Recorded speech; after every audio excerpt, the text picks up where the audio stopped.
Welcome, Matt, to your third violin orchestra tech coaching lesson.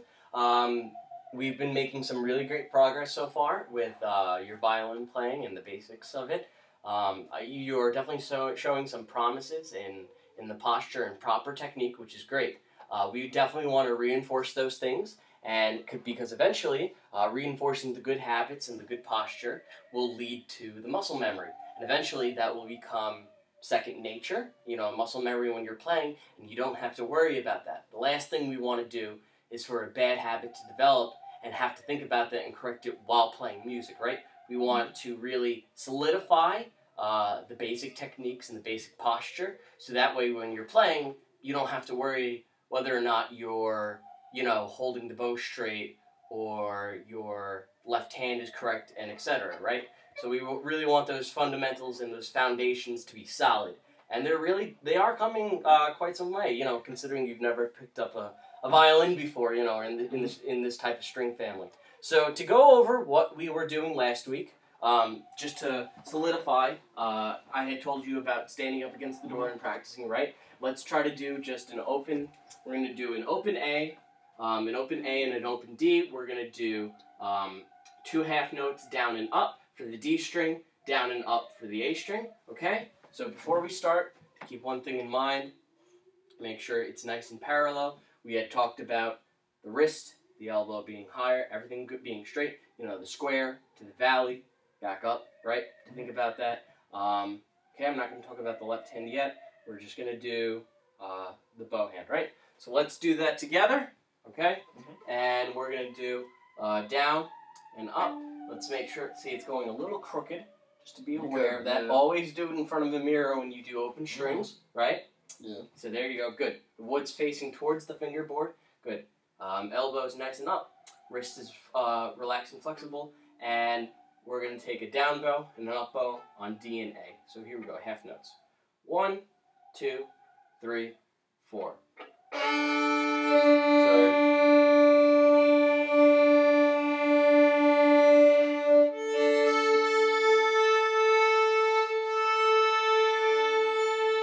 Excellent. And you're producing a really good sound. You're letting the bow sit above the string and guiding it rather than forcing it, right?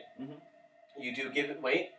So let's take in mind what's going on with the fingers here. Unfortunately, your tendency is to collapse your fingers. We need to relax them, curl them over the bow. Yeah, this tends to be a little bit more of a small detail nuance. So let's do this. Let me remove. Okay, let's do this. Hi, it's nice to meet you. Shake my hand. Your hand is nice and relaxed, right? Okay. Let's just hang it. Let's just hang your hand. Just hang it. We're kind of like flapping it. That's fun, right? Okay. We're gonna take this. We're gonna do not. So my technique here is that we're not gonna force any muscles and do not grasp. I think the problem is that you're trying to grasp the bow rather than just place your fingers and hold it up and really give it support. Okay. So we're going to put this bow under here. Good, nice and loose. I want you to, drape it. So let's bring our elbow up, right, because we don't want a T-Rex, right? Okay. So let's have, there you go, good. Oh, okay, gotcha. Great. Let's take the bow. Let's drape. So I'm going to hold the bow, and I just want you to do things, and I'll tell you when I'm going to let go and when you can hold. Okay? I want your middle finger and your ring finger to drape over comfortably on the bow where the frog is. Good. I want you to tuck your thumb comfortably under, that's right where the nut is, and I want the pinky curled. Good. I'm going to collapse that over. Good. Okay, so it may look a little tense. Let's bring the wrist more up. Okay, let's bring, so the tendency, that's a little bit better, right? So the tendency is for a lot of violinists to bring their fingers up like this. We don't want them dancing above it. We want it draped over comfortably like that, right? If you see my hand like that. Good, it's a little bit better. Cool. So let's keep that in mind. And so like I was going to explain to you before, when we go on a down bow, some teachers do this vice versa. But what we want to keep in mind is the directions in the fingers and when the bow is going through. So you follow through with the arm, like we talked last time, with the forearm and the shoulder. But when you bring it through, your fingers expand, right? So let's bring a down bow. Let's do it on the D string. Good. Now we're going to go on the up bow. And once you feel that the elbow and the forearm have carried through, like we talked about last time, your fingers will become straight and follow through with it. That's kind of like what the pronation is going to be like, okay? So let's bring it up on an up bow. Good, and follow through with the fingers. Good. So be careful that you don't want your pinky falling off, right? It's okay if it becomes a little straight on the up bow. That's okay. That's supposed to happen, right? But we don't want it coming off the bow, okay? And then, so if you look at me, and it comes back down before you play again. Contracts out, and on the way back up, it goes in, okay? I'm going to bring this a little closer. We're a little far away. Okay. Now, see, you're going out, so now your fingers have to expand. Good. And back up, straighten. Right, so we're going to kind of, a great way to practice this without the bow. You want to give them the bow for a second. And this is not something that happens overnight, I understand. We're going to take a pencil. I will take my own, and we will do this. Hold the pencil, and drop it with the fingers. Bring it up, bring it down. Oh, okay, okay. Bring it up, bring it down. Okay. That's how you can practice with the bow. Great. Aside from that, I saw your 90-degree angle and your valley and coming back up. I think standing up against the wall and keeping that perpendicularness really helped your bow and keeping a straight bow. I think towards the end of your bow, you tended to go out a little bit more, right? So just be aware of that. Okay, so we've covered some of those things. That's just mostly a review. Definitely keep working on that. I will diagnose it later and see how it's doing. So to keep in mind with the left hand, now that we're going to go to it, whenever you don't have a finger on the fingerboard, make sure it's hovering and curled over. You see how my hand is like that? Right. So let's do like we did last time with the soup can. Take it off the shelf, right? Let's go to the shelf, and we want to turn it. Look at the nutrient facts. Great. That's the idea, right? So let's do that. So we hold our instruments up like this, and let's have our hand out. Oh, let's get your hand in there. Hand out, and let's bring it to around like this. Good. And see how the fingers are comfortably there. The tips of the fingers and the muscles of that are on top, right? So when you press down, it's not so much flat like this, right? We're not barring chords on a guitar. It's a little different. Okay? Cool. So let's go over our finger patterns. So for the major scale, tell me, what is our finger pattern for any open string? So we have 1, 2, and then 3 is right next to 2. Right, because we have that half step. Now remember, so we have the open string first, right? Open, open 1, 2, close 3, close 3. open 1, 2, 3. Yep. And that's for our major scale. Great. So if we take that in mind, and we have the open is the tonic, the second finger is really the third of it, right? Yep. Violin's tuned in fifths, so that would be G, B, the fifth would be D, right. Oops. Good. And then the last one, so if that's D, where would G be? What finger would it be on? 3. 3. Great. And how did you know that? Because it's going from D, going 1, 2, 3. Because G is the fourth of. Right. So you worked at the fourth and the open, and normally that would be if we were playing with starting with first finger. That'd be 1 to 4. That would be the fourth there, right? That would be E A. E A. Right. 1 4. Yeah. The fingers would be the fourth, right? But since we started on the open, it's a 3, right? Great. So that would be the arpeggio, right? So that would be open 2, open 3, right? Great. So we're gonna try a G major scale. Great. Let's hold the instrument up. We're going to try a G major scale. Once we finish coming back down in quarter notes, we're going to go straight into the arpeggio up and down. Okay? So here we go. 1, 2, 3, 4.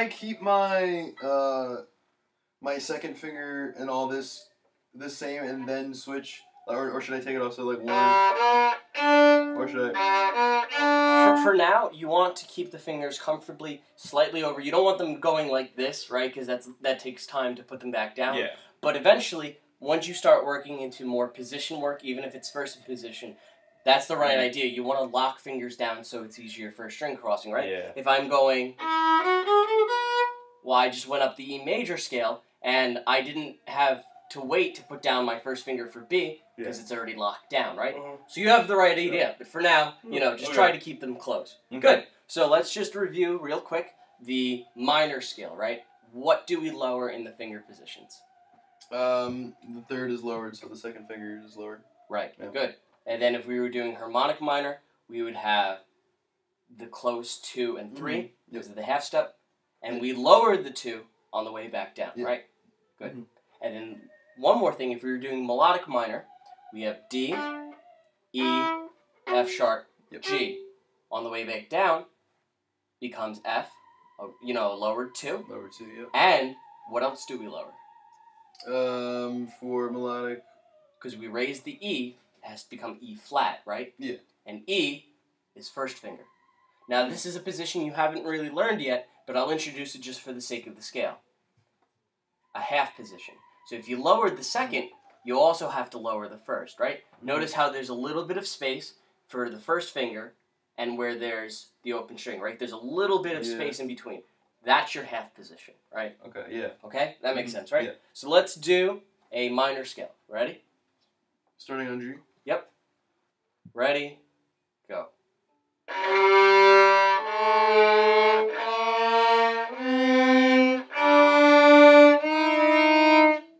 So melodic minor, right? Yeah, okay. Ready? My mistake. Ready? Here we go.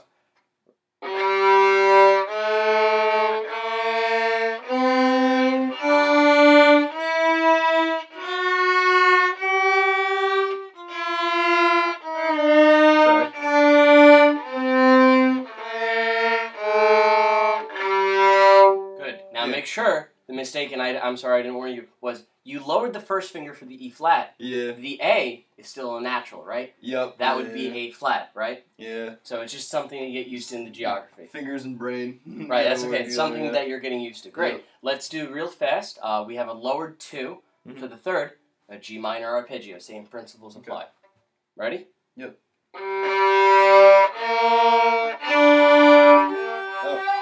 Sorry. Okay.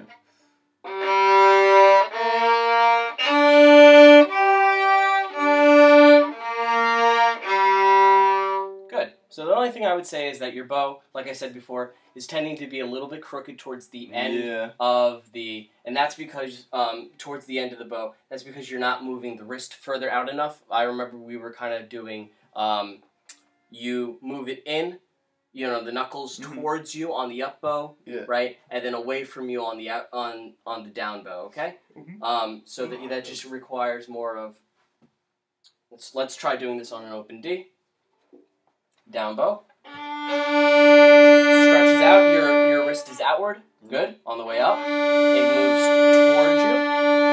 Great. And that kept your straight, perpendicular straight. Careful to keep the elbow up while you're going. The elbow tends to go up more on the up bow, right? Good. So that's something you practice on open strings, right? Good. So that worked really well. Okay, we have about a minute left to go over. We have. I might just start another video, but that's okay. Okay, if we look at the molto perpetuo by Mark O'Connor, right? We're going to look at the B section here. What's really great is that this introduces a type of sequence, right? So we start on the open A, right? Because we know on the treble clef that's where A is, right? Second space, right? And we have the same major finger pattern. Open 1, 2, 3, open 1, 2, 3, right? So let's just try the first measure in eighth notes, okay? Okay. We're going to be out of time here. I'm just going to cut it here.